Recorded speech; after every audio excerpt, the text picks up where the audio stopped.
guys, welcome to Live Joy Travel. I am Jess. If you are new here, I do travel videos, blogs, tips and tricks, so feel more than welcome to stay and subscribe after this video. So today guys, I welcome you to a new country.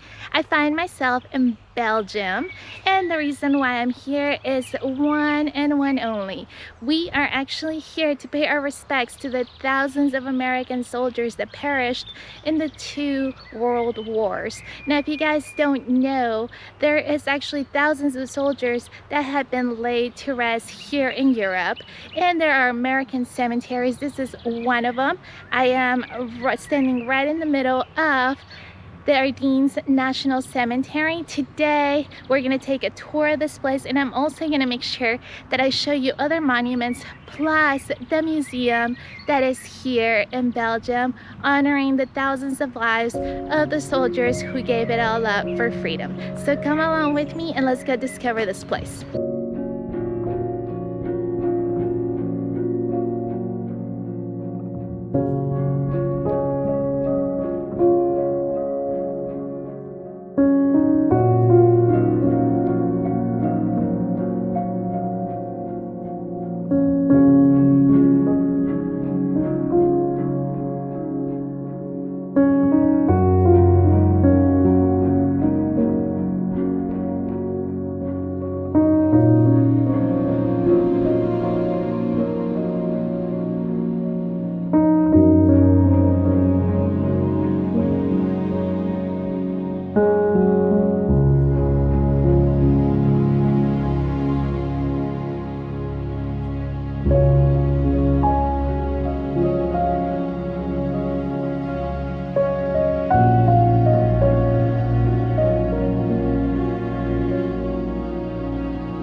We are here in the middle of what is known as the graves area here at the cemetery. Now, one quick tip when you come is that you can actually come straight into the cemetery area if you like and walk in the grass and pay your respects to the soldiers.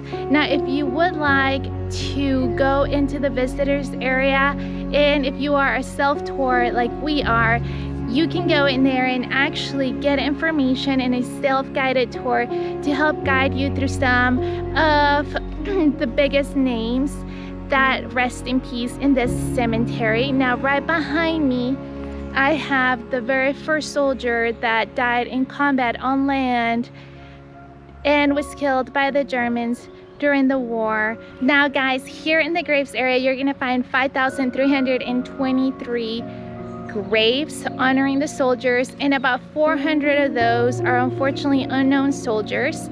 So it's definitely a very emotional visit.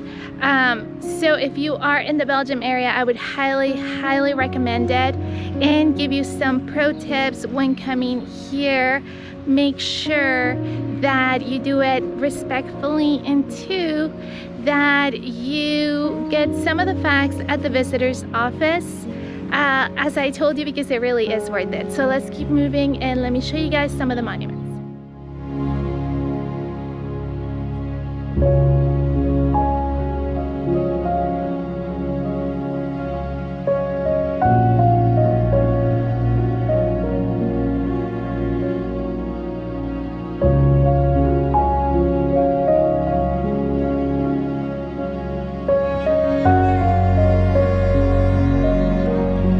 Okay guys, now that you have seen it, we are gonna move on to our next spot here on this battlefield tour. So let's keep moving, get in the car and go to our next spot. Come with me.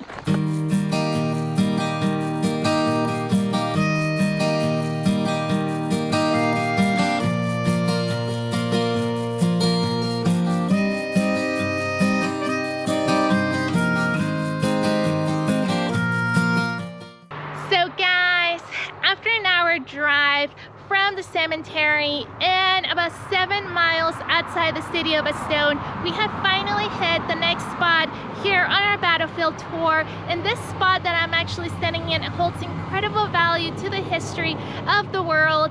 So I have Ardene to give us a little bit of history on this place. So I'm going to be swapping over to him and he's going to tell you guys all about it. This site that we're standing right now, it's actually the outside perimeter of Bastogne. So the siege of Bastogne is actually part of the Battle of the Bulge. In World War II, the Battle of the Bulge was actually Germany's last attempt to break the alliance's lines. So by this point where we're standing in World War II, it was December of 1944. Hitler tried to advance through this in the Battle of the Bulge. This is actually the edge of like the northwest corner, and what we have over here is what is essentially called the crossroads.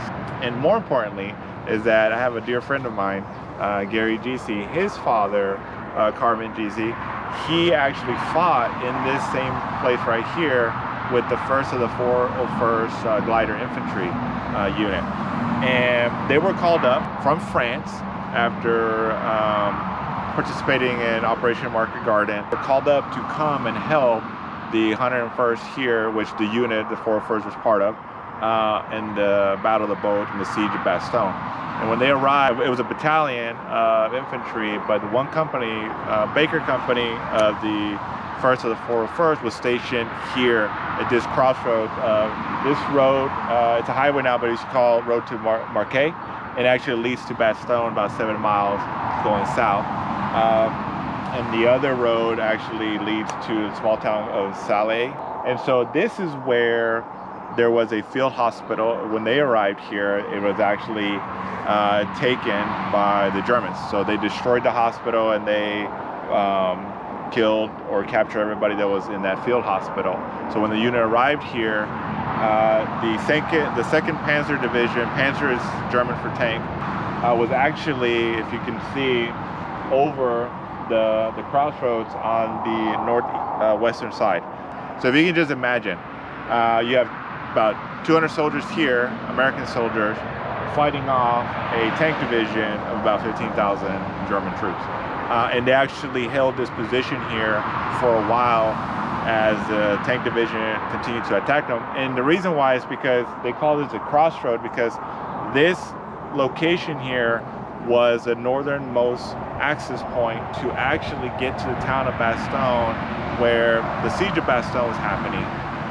And without this road and this crossroads here, Germany wasn't able to take the town of Bastogne. And this is really important here because if it wasn't for the unit that was here, that actually fought off the Germans with minimal equipment, no cold weather gear. They got here in trucks at 9th of the 19th of December of 1944. It was freezing below zero, cold, and they just dug foxholes. If you can just imagine, just digging holes all over here to be able to protect themselves from the tank division. And they were constantly attacked by raids of German tanks, as well as other convoys of trucks that were trying to get through here to get to Bastogne, and they actually fought them off. They fought them off so well that the Panzer Division, they believed that the size here of troops, of American troops, was much, much larger. And they never believed there was only 3 platoons of an infantry company, about, like I said, 200 soldiers.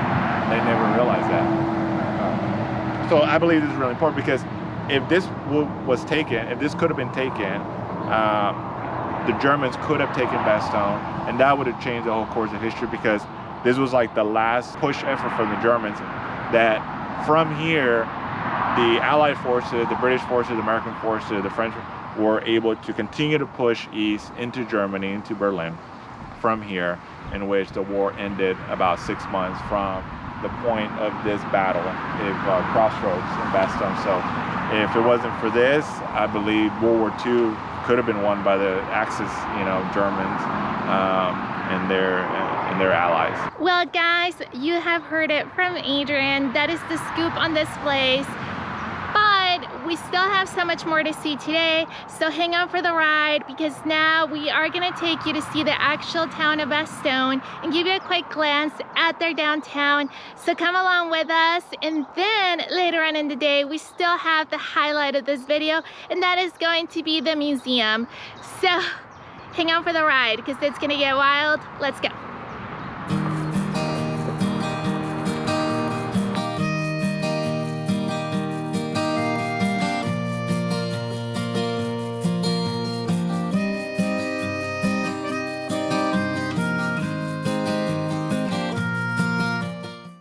Alright guys, so we made it to our next spot in this tour. We are now currently in the city center of the town of Bastogne.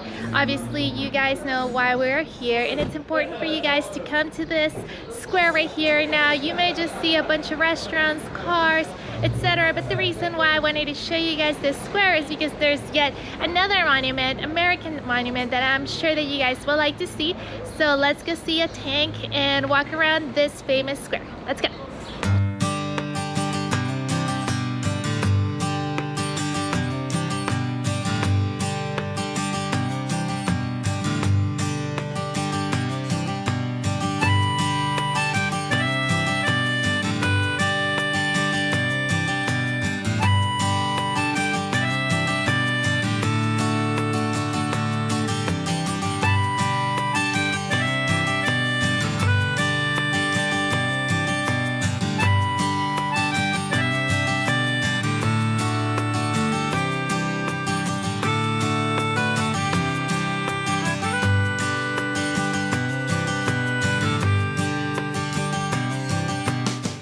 Alright guys, we made it right here to the tank, and as you can tell, the American flag is flying right behind me, right next to the Belgian flag. I am really shocked coming into this town just to see how many American flags I have found.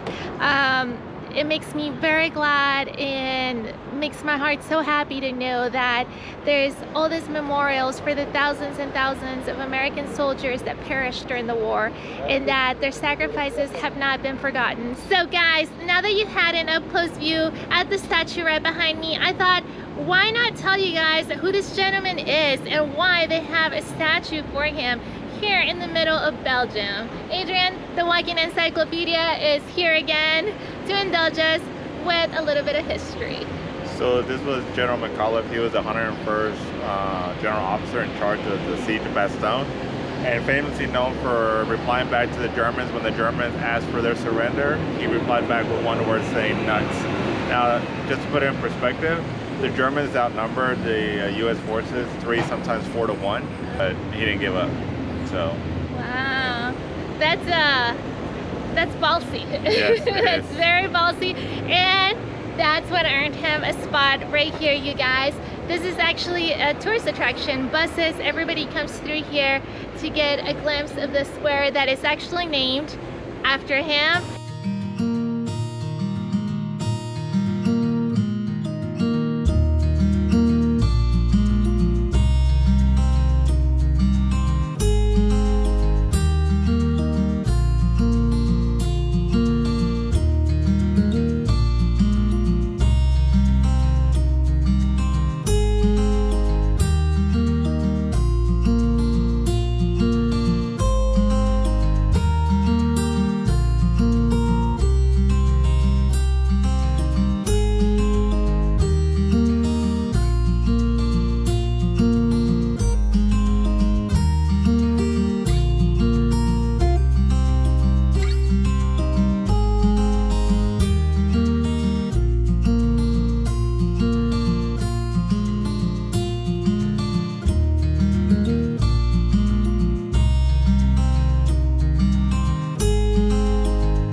of the infantry was the Native Americans, and the Native Americans also fought in this war and are recognized here at this museum. So here we have an entire wall dedicated to the ones that fought and defended on those times. Alright, so guys, we got done with the 101st Museum, and I have to say it has been one of the best museums I have seen.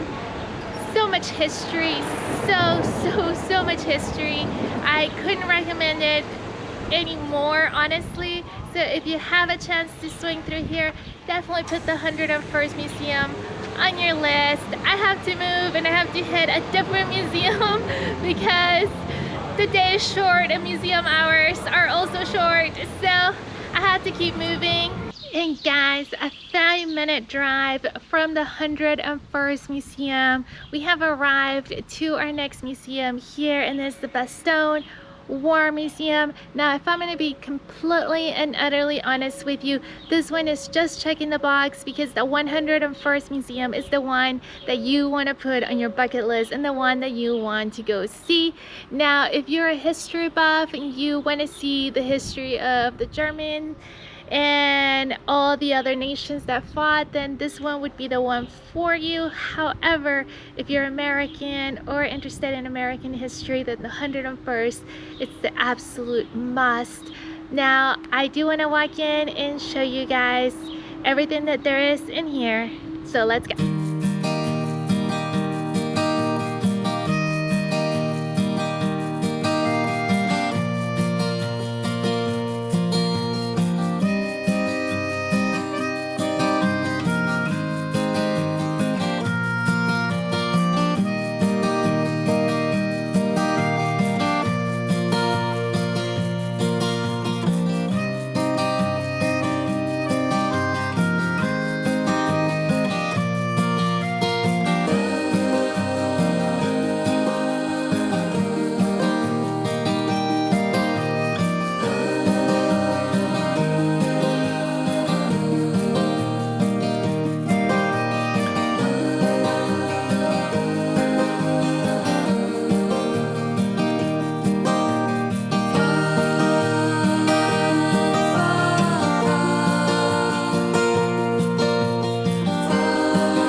Alright guys, that was the museum. I hope that you enjoyed the glimpses of it. Now, if you are planning on watching the 3 movies that are available here at the museum, they're all 3D, I would recommend that you add an extra hour to your itinerary so you can actually watch them.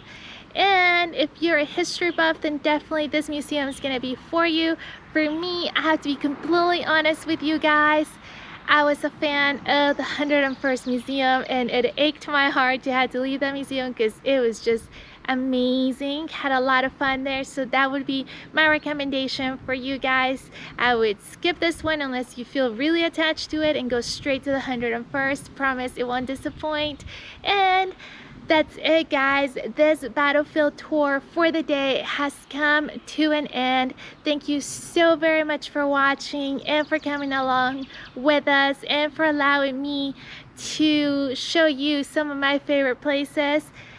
For now, I have to say bye. Make sure that you guys stay safe, happy. If you'd like to see more videos like this, please make sure to subscribe and like, and I will see you guys from another city or from another country or who knows from where. So make sure that you follow along to find out. Thanks so much guys. Bye.